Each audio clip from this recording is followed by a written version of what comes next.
Good morning to you, Washington. We are on the road this morning with Baby. We are live here at the Walmart on Riggs Road in Northeast Washington, D.C. We're talking about baby supplies and things that you can bring here to donate to the D.C. Diaper Bank. We're also talking about health and wellness for moms. Something that a lot of women deal with is fibroids. I've dealt with them. A lot of women deal with them. We just don't talk about it. So this morning we are talking about fibroids and the new treatments available to all of us who are dealing with them.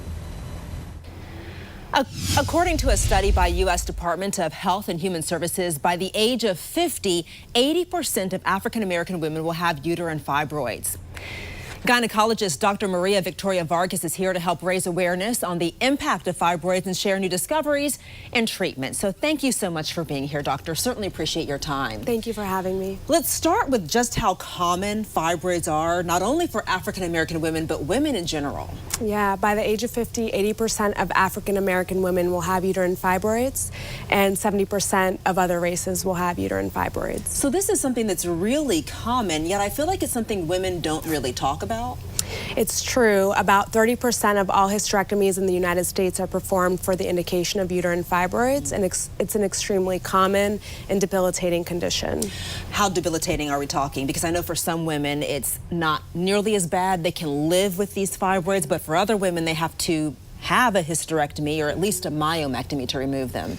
We know in terms of healthcare costs, it's $9 billion per year of medical costs.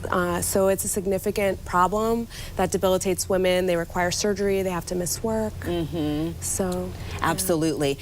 What are the common treatment options? I know a lot of women say that when they have fibroids, depending on how bad they are, it seems like the most common option is hysterectomy, but that is drastic. Yeah, a lot of women don't want hysterectomy. Up to 50% of women that have fibroids and need treatment don't want hysterectomy. They want fertility-sparing options. Yeah. The other alternatives include myomectomy to remove the fibroids individually, and then there's a new FDA-approved option called radiofrequency ablation of uterine fibroids. Okay, explain that last one, because the myomectomy is essentially surgery that you can do to remove certain fibroids depending on where they are. But the last one you said, that one gives doctors a little bit more freedom, a little bit more options.